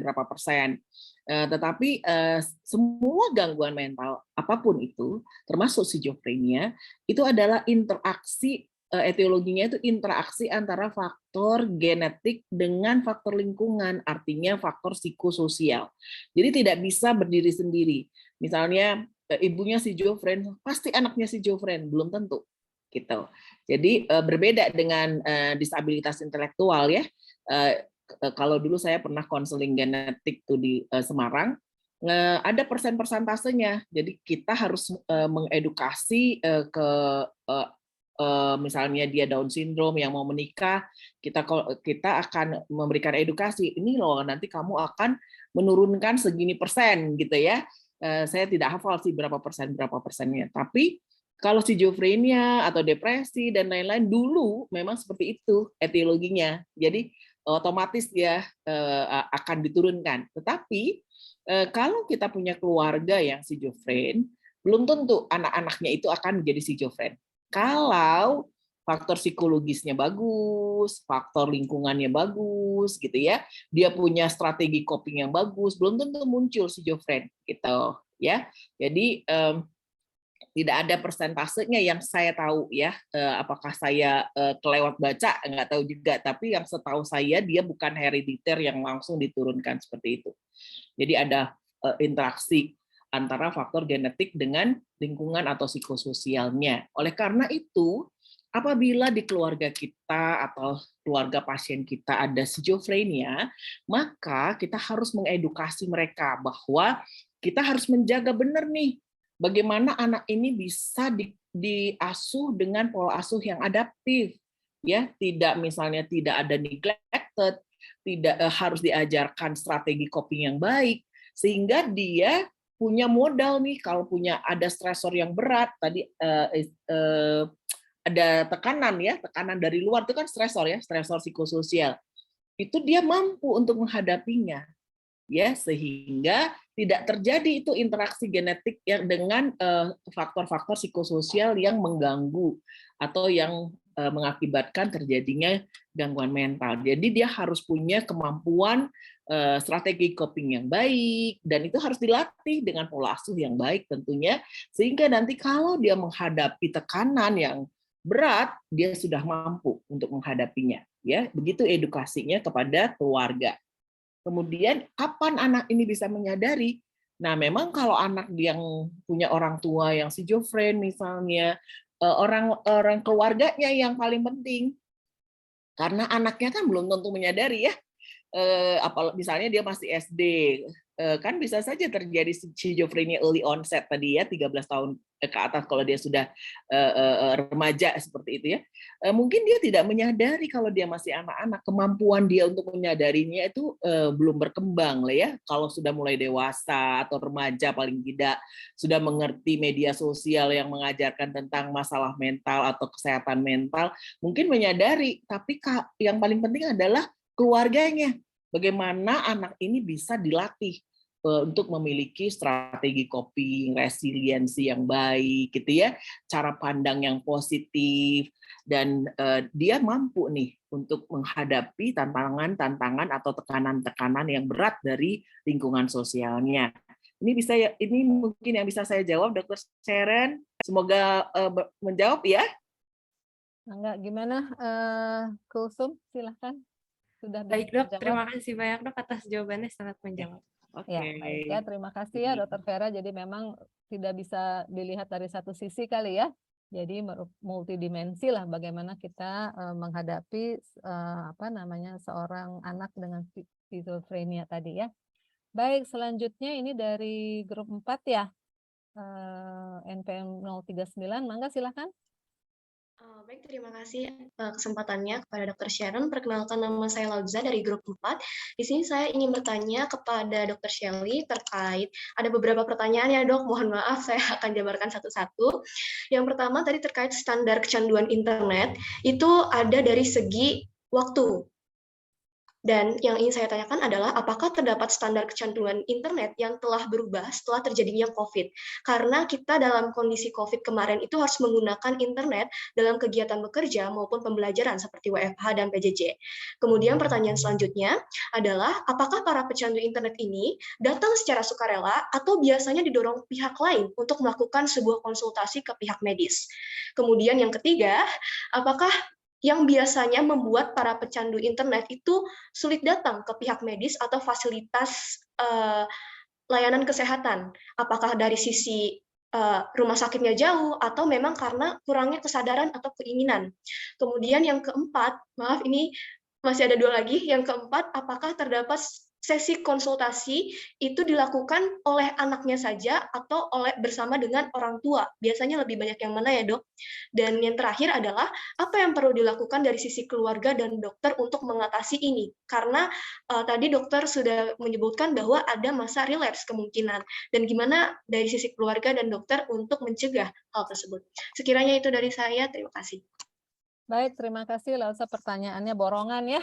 Borongan. Jadi ini memang pertanyaan-pertanyaan yang terlintas juga mungkin di antara yang lain ya. Jadi ada 5 pertanyaan nih Dr. Sally sudah tertangkap ya.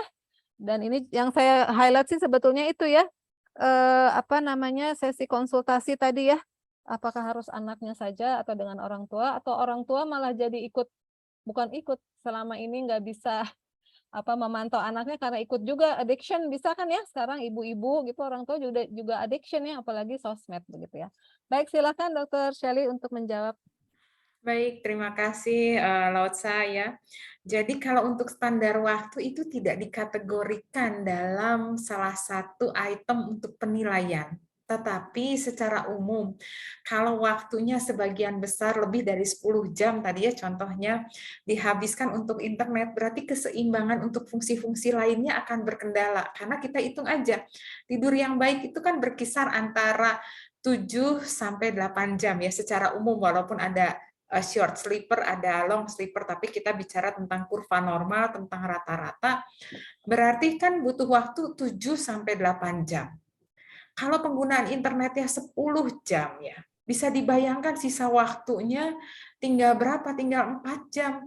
Nah, penggunaan 4 jam ini apakah cukup untuk mandi, makan, bersosialisasi dengan keluarganya secara real yang non-internet, itu yang harus dipertimbangkan. Tapi kriteria waktunya nggak ada.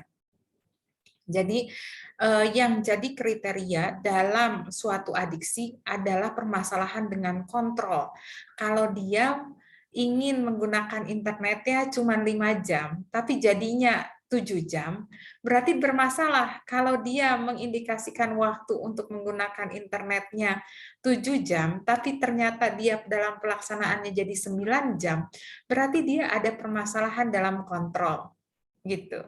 Ya, silahkan nanti kalau pertanyaannya belum terjawab boleh dicatat, nanti ditanyain lagi ya. Saya lanjut dulu ke yang berikutnya.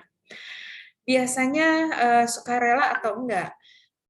Permasalahannya pemahaman orang tentang terjadinya suatu adiksi itu sangat minimal. Tadi bisa dilihat ya, kalau orang yang adiksi apapun, pada umumnya dia adalah di tahapan prakontemplasi pada awalnya. Artinya, dia tidak menyadari bahwa penggunaan SAT atau penggunaan internetnya bermasalah. Enggak kok ini buat belajar, enggak kok ini buat bersosialisasi, enggak kok ini buat melatih keterampilan tangan nih kalau main game supaya lebih bagus nih keterampilan tangannya, mengasah otak nih. Semua pokoknya dilakukan untuk membela penggunaan internetnya. Jadi biasanya kalau dia di tahapan prakontemplasi tentu dia tidak akan datang dengan sukarela. Gurunya yang udah manggil orang tuanya yang pusing, anaknya disuruh mandi nggak mau, disuruh makan nggak mau, ngerjain tugas sekolah nggak mau. Itulah yang membuat seseorang pada umumnya akan dibawa oleh orang-orang terdekatnya. Begitu ya. Kemudian yang berikutnya hambatannya dalam layanan.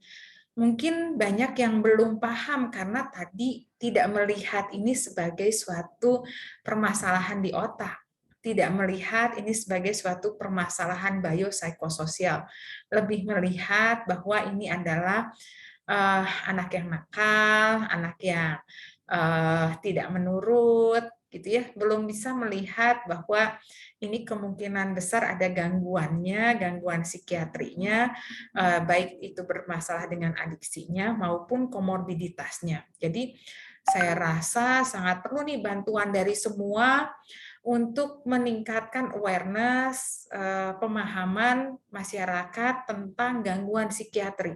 Mulai dari yang paling sederhana dulu. Kalau ada gangguan fungsi, harus dilihat kemungkinannya apa yang menyebabkan gangguan fungsi tersebut. Kalau sudah berlangsung 2 minggu atau lebih dengan upaya dari orang-orang di rumah atau di sekolah, maka perlu dibawa ke layanan profesional. Itu dulu aja pesan utamanya. Nanti jenis gangguannya bisa dilakukan oleh dokter dengan screening-screening yang tadi Dokter Vera sudah ajarkan, ya, dengan self kuesioner yang ada di internet juga boleh, tetapi bukan langsung ke ranah terapi, hanya untuk menyadari apa yang ada atau permasalahan apa yang ada di dalam diri remaja atau anak atau di keluarga tersebut, gitu ya. Dan kemudian informasi tentang layanan-layanan yang bisa mengatasi permasalahan itu kayaknya masih kurang. Ini yang perlu lebih banyak ditingkatkan, dibantu juga untuk menyebarkan informasi, karena kamu semua ini generasi yang bisa dibilang generasi yang sangat pakar terhadap teknologi dan media sosial. Mohon bantuannya untuk bisa menyebarkan informasi ini ya, supaya lebih banyak lagi orang yang terbantu. Dan dalam sesi konsultasi tentu karena tinggal serumah itu dengan siapa, lingkungan sosial itu sangat mendukung, sangat berperan dalam terjadinya sesuatu kondisi yang nyaman maupun tidak nyaman, sehingga perlu untuk dilibatkan kan gitu ya. Jadi kalau bisa keluarganya membuat lingkungan yang lebih nyaman, bisa melatih keterampilan untuk stress management-nya, makanya dia merasa nyaman dengan dirinya, dia merasa cukup dengan apa yang dia sudah miliki, maka itu akan membuat penggunaan adiksi internetnya akan semakin berkurang dan semakin berkurang. Apa yang perlu dilakukan oleh orang tua, terutama mendeteksi gangguan fungsinya, karena itu adalah sinyal utama kalau dia kambuh lagi. Kalau fungsinya bermasalah, semakin jeli mendeteksi adanya gangguan fungsi, maka semakin early detection dan prompt treatment yang bisa dilakukan gitu dalam penanganan adiksi ini. Nanti selanjutnya apa yang perlu dilakukan, berperan juga dalam terapinya. Gimana caranya untuk membuat situasi yang lebih nyaman, bagaimana bisa untuk melakukan kegiatan-kegiatan yang tidak menggunakan internet gitu bersama dengan keluarga, itu tentu sangat berperan. Yang tadi Dr. Sharon bilang, gimana caranya anaknya bisa dibilang jangan adiksi internet kalau orang tuanya megang gadget terus, kan nggak bisa ya. Anak bilang, loh kok nggak adil? Orang tua boleh, saya kan nggak boleh gitu ya. Jadi yang paling berat itu memang peranan orang tua sebagai role model, itu juga sangat-sangat penting dalam tata laksana, apalagi untuk adiksi internet di kalangan anak-anak terutama dan remaja juga masih sangat membutuhkan role model. Begitu, Lotsa, ada yang belum terjawab, silahkan ya. Saya kembalikan ke Dr. Sharon. Baik, terima kasih ya Dr. Shelly sudah jelas ya menjelaskan bagaimana nih kita berurusan dengan yang internet addiction ini ya. Mudah-mudahan terjawab ya Laut saya, atau ada yang masih ingin ditanyakan? Izin follow up question, Dok. Ya. Terkait tadi Dr. Shelly sudah menjelaskan bahwa kita butuh informasi layanan-layanan kesehatan itu ditingkatkan melalui media sosial. Namun terkait layanan kesehatan sendiri, di tingkat apa sebenarnya para keluarga bisa berkonsultasi? Apakah konsultasi itu bisa dilakukan di tingkat puskesmas atau harus datang ke rumah sakit? Terima kasih, Dok. Baik, mangga silakan Dr. Shelly. Iya. Terima kasih. Saya rasa sangat pentingnya ini PR di FM juga ya. Saya rasa bagaimana caranya supaya memang perlu ada di layanan dari layanan dasar. Jadi kalau semua adik-adik saya ini sudah siap dengan deteksi dininya, sudah paham dengan konsep ininya, tentu akan dapat bisa memberikan layanan yang terbaik mulai dari pelayanan dasar. Jadi mendekatkan diri dengan layanan itu sangat penting buat kepentingan akses ya. Jadi harapannya nanti kalau Lautsa udah jadi dokter di layanan primer mungkin awalannya, nanti bisa menangani kasus-kasus seperti ini dan bisa tahu kapan kasus-kasus yang perlu rujukan. Demikian juga dengan spesialisnya, nggak cuma layanan primer saya rasa, karena banyak yang datang dengan permasalahan adiksi internet atau adiksi substance itu dengan keluhan fisik sebenarnya. Contoh gangguan lambung, gimana nggak gangguan lambung, pola makannya berantakan karena masalah adiksinya, atau penyakit-penyakit yang lain yang berkaitan dengan mata. Jadi kalau nanti jadi spesialis apapun juga, jadi dokter layanan primer dimanapun juga, harapannya bisa menangani secara komprehensif ya, melihat betul-betul semua kemungkinan diagnosis yang ada sehingga penanganannya bisa komprehensif. Begitu.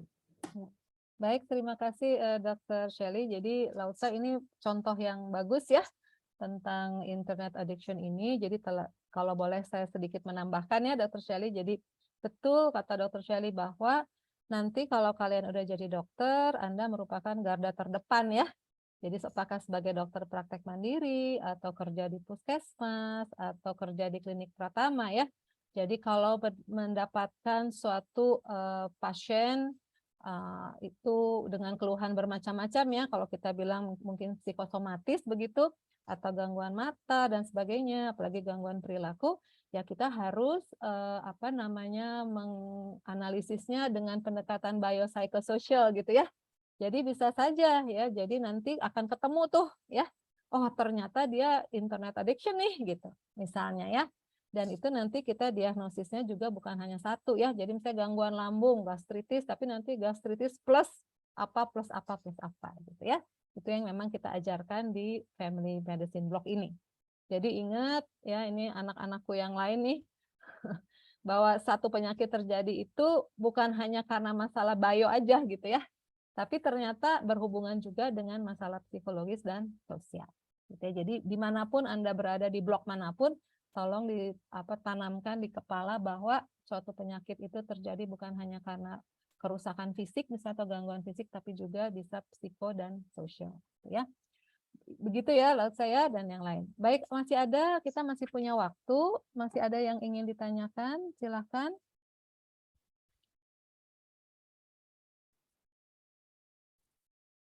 Tidak ada? Masih ada? Atau tidak ada? Sudah cukup jelas?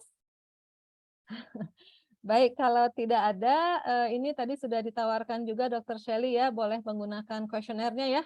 Dan ini bisa menjadi satu judul skripsi mungkin ya, Dr. Shelley ya. Dan kita sudah diminta nih untuk para dosen mengajukan judul skripsi ya.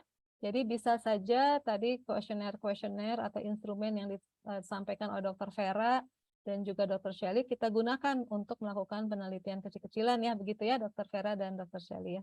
Oh, ini masih ada nih pertanyaan dari NPM 17 ya, grup 2. Mangga, silakan. Ya, punten dokter, agak telat tadi menerima telepon terlebih dahulu. Saya Rohim Hermawan, dok, angkatan tahun 2020. Saya izin bertanya, dok, terkait mungkin ini pengaruh internet terhadap perkembangan neurodevelopmental standar gitu, dok. Yang dimana kan kalau sekarang tuh, kalau di lingkungan saya, dok, nggak tahu kalau di lingkungan yang lain, dimana tuh anak-anak yang masih mungkin 1-2 tahun tuh udah bisa main YouTube terus nge-switch ke video yang lain dan sebagainya gitu ya, dok. Nah itu tuh apakah nanti di kedepannya itu tuh akan terjadi perubahan standar gitu, dok, terkait neurodevelopmental itu, dok. Yang kalau sekarang kan itu tuh development tuh ditandai dengan mungkin bisanya menggenggam atau dan sebagainya, merangkak gitu, dok. Nah apakah mungkin kemudian harinya apakah berubah gitu menjadi bisa memainkan apa gitu, dok, atau mungkin bisa bergerak aktif mengikuti video gitu, dok, mungkin itu, dok, pertanyaan dari saya tuh, dok. Baik, terima kasih. Dengan siapa ya? Namanya siapa? Rohim, dok. Rohim, oke, Rohim. Baik, ini pertanyaan bagus. Jadi mengubah standar ya. Oh, kalau perkembangan itu jadi neurodevelopment test-nya itu sekarang ditambah dengan bagaimana membuka YouTube mungkin ya. Mangga, mungkin pertanyaan untuk kedua-duanya ya, Dr. Vera dan Dr. Shelley. Mangga, silahkan. Mangga Dr. Vera dulu, Jadi ahlinya sekarang perkembangan. menggenggam HP gitu mungkin ya, itu jadi standar. Mangga, silahkan. Terima kasih Dr. Sharon. Yang saya tahu malah sebaiknya usia 0-3 tahun tidak terpapar gadget. Karena akan mengganggu proses perkembangan otak. Jadi otaknya itu tidak seimbang gitu berkembangnya. Sehingga banyak sekali sekarang anak-anak, pasien-pasien yang saya temukan itu mengalami gangguan autisme. Karena mereka itu terpapar gadget dari mulai lahir sampai usia 3 tahun itu ya. Ketika jadi nggak bisa bicara ya, belum bisa bicara sampai usia 3 tahun. Nah biasanya saya selalu akan tanyakan, sering diberi gadget ya. Jadi ternyata begitu, ibu-ibu itu akan melakukan tugasnya dan supaya anteng gitu anak-anak dikasih aja gadget. Coba perhatikan kalau kita ke restoran, biasanya tuh anak-anaknya langsung dikasih gadget gitu. Orang tuanya sibuk ngobrol. Saya suka memperhatikan seperti itu ya. Jadi orang tuanya ngobrol, apalagi reuni gitu, anak bawa anak, terus anaknya dibiarin dengan gadget. Nah, banyak anak yang area otak yang berfungsi untuk perkembangan bahasa jadi terhambat. tapi psikomotor itu berkembang gitu, fungsi eksekutif terhambat gitu. Jadi anak itu akan terganggu fungsi proses perkembangan otaknya malah ya. Jadi akan mengganggu tentu otak yang akan terganggu perkembangannya, tentu mempengaruhi perkembangan-perkembangan baik itu perkembangan bahasa, kemudian perkembangan psikososial dan lain-lain gitu. Itu yang saya ketahui, barangkali bisa dilengkapi oleh Dr. Shelley. Ya, terima kasih. Saya setuju dengan apa yang disampaikan oleh Dr. Vera ya. Tapi juga mungkin tambahan dari saya berkaitan dengan digunakan untuk apa sih gadget ini gitu. Jadi kalau gadgetnya digunakan seperti pengganti buku cerita, itu bagus buat anak-anak. Jadi dia lihat sambil diceritain ya, gambarnya ada apa, terus diceritain. Itu baik dan tidak dilepaskan anaknya sendiri untuk memakai gadgetnya. Karena memang sekarang tidak bisa dielakkan generasinya yang umur 2 tahunan, 3 tahunan, sekarang berarti mereka masuk generasi alpha, generasi asli teknologi. Tentu pasti ada perbedaan karakteristik, nggak mungkin enggak. Dari setiap perubahan dan perkembangan yang ada, itu akan merubah budaya. Dan seperti yang tadi Dr. Vera katakan, ada positifnya, ada negatifnya pasti dari konsekuensi hal tersebut. Nah, bagaimana kita cara meminimalisir negatifnya, meningkatkan positifnya? Ya, terutama karena kita paham tumbuh kembang anak ini perlu di dalam tumbuh kembangnya ada berbanyak aspek ya, aspek perkembangan motorik kasar, motorik halus, bahasa dan seterusnya. Maka semua area ini tetap harus dilatih. Jadi kalau pemakaiannya dalam jumlah waktu yang singkat dan kemudian bisa melatih semua proses perkembangannya dengan baik, saya rasa itu tetap bisa dilakukan. Tetapi kalau yang tadi anaknya dikasih mainan ini sendiri, dia terus menghabiskan waktunya dengan sendirinya, pasti nanti kemampuan bahasanya akan menjadi berkendala. Dan sekali lagi, kalau kontrolnya berkendala, artinya gini, suatu adiksi itu terjadi kalau dia polanya berulang dan dia tidak nyaman dengan aktivitas lainnya. Kan kata kuncinya itu ya. Kalau dia nanti tetap nyaman dengan aktivitas lainnya, maka bisa terjadi keseimbangan. Kalau dia memang yang bikin nyaman buat dia cuman main internet aja, main game aja, main YouTube aja, maka itu akan terjadi perubahan yang besar dalam berbagai area otak yang memang dipengaruhi oleh jaras dopamin tadi gitu. Ya, mungkin itu dari saya. Kasih. Baik, terima kasih Dr. Vera dan Dr. Shelley. Terjawab ya, Rohim ya? Ya dok, tentu Oke, dokter. jadi tergantung Terjawab. tujuannya untuk apa begitu ya. Baik, ada lagi yang ingin bertanya? Tidak ada? Baik, kalau tidak ada, sebelum kita akhiri, mungkin ada closing statement dari Dr. Vera dan Dr. Shelley. Mangga Dr. Vera terlebih dahulu.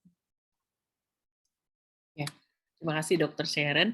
Adik-adik harus kita ketahui bersama, kita sadari bersama bahwa gangguan mental emosional itu bisa terjadi sejak masa bayi bahkan ya, bukan hanya pada anak dan remaja. Dan seringkali gejala-gejala awal itu ditandai dengan keluhan-keluhan fisik, seperti misalnya tadi yang disampaikan oleh Dr. Shelley ya. Jadi keluhan fisik itu juga bisa harus kita perhatikan secara komprehensif. Misalnya anak dengan gangguan makan itu juga harus diperiksa secara komprehensif, jangan hanya gangguan makannya saja. Jadi gangguan mental emosional itu kalau bisa terdeteksi lebih dini, maka akan mendapatkan tata laksana yang lebih cepat sehingga mereka bisa tertolong lebih dini. Barangkali ini yang saya sampaikan, Dr. Sharon. Terima kasih. Baik, terima kasih Dr. Vera. Dr. Shelley, silakan closing statement-nya. Ya, melengkapi apa yang Dr. Vera tadi sampaikan, saya harap untuk dapat melakukan hal tersebut, bisa melakukan sistematika cara berpikir yang baik, bisa memahami konsep, memetakan permasalahan dari biopsikososial, karena ini keterkaitan ketiga faktor ini tidak dapat lepas untuk semua penyakit. Dan kalau kita sudah bisa memetakan bagaimana patofisiologi, patomekanisme yang berkaitan dengan biopsikososial, maka harapannya kita dapat melakukan intervensi yang terbaik karena betul-betul menjawab rantai mana yang harus kita putus dan pendekatannya bisa secara komprehensif, tidak sendiri-sendiri, hanya rantai ini aja yang mau kita tangani, tetapi rantai lainnya tidak. Pendekatannya bisa secara, terutama ini di family medicine, saya merasa sangat penting untuk bisa memahami pendekatannya harus dari individu, dari keluarga, dan juga dari masyarakat dan negara dalam bentuk kebijakan. Mungkin itu Dr. Sharon, terima kasih. Baik, terima kasih Dr. Shelley. Baiklah, sekali lagi mohon virtual applause untuk kedua narasumber kita yang luar biasa. Silahkan. Oke, baik, terima kasih ya. Baik, sebelum kita akhiri, kita akan foto bersama dulu ya. Di sini ada 4 lembar, jadi siap-siap yang belum membuka kamera, tolong dibuka ya kameranya. Baik, saya akan memulai foto ya. Pertama, lembar pertama ya. Oke, baik. Lembar kedua, ini masih banyak yang close camera, tolong dibuka boleh. Oke, kemudian lembar ketiga. Mangga, dan yang terakhir ya. Lembar keempat. Oke, baik. Baik, acara pagi ini sampai jam 10.20 tentang sekar tentang gangguan mental emosional telah selesai. Terima kasih sekali lagi untuk Dr. Vera dan Dr. Shelley atas pemaparan yang luar biasa ya, dan ini menjadi wawasan baru bagi kita semua begitu ya. Baik, terima kasih sekali lagi. Dan ini ada pengumuman, besok Family Medicine Club itu akan melakukan sekar kembali ya, dengan topik yang berbeda, namun akan dilakukan secara luring. Jadi nanti akan ada jadwalnya, kita biasa mulai jam 9 dan juga akan dilakukan di Jatinangor. Jadi kita harapkan kalian bisa hadir ya di tempat untuk mengurangi itu tadi ya, di depan internet terus ya, zooming. Jadi lumayan lah mengurangi 2 jam gitu ya, daripada 10 jam gitu ya, 2 jam besok kita akan luring begitu ya. Jadi mohon kehadirannya. Topiknya adalah tentang paliatif. Jadi ada 2 pembicara, nanti Dr. Nita adalah tentang suffering, kemudian Dr. Dani akan bicara tentang home care ya. Home care itu bagus banget, dan itu adalah juga merupakan kompetensi dokter umum ya. Jadi mana yang kita bisa kerjakan sebagai dokter umum itu bagus sekali informasinya besok. Sampai ketemu besok ya. Baik, terima kasih sekali lagi, dan mohon maaf bila ada kekurangan. Sekali lagi mohon maaf, dan selamat beraktivitas. Tetap prokes ya semua, karena ini kasus COVID mulai naik lagi ya. Jadi jangan berkerumun, tetap pakai masker, cuci tangan dan sebagainya. Baik, terima kasih. Saya akhiri. Wassalamualaikum warahmatullahi wabarakatuh. Terima kasih banyak Dr. Sharon, terima kasih semuanya. Terima kasih banyak, Dok. Ya. Terima kasih banyak, Dok. Dr. Shelley, mohon itunya PPT-nya ya, bisa di-share ya. Baik, Dok. Ya, terima kasih.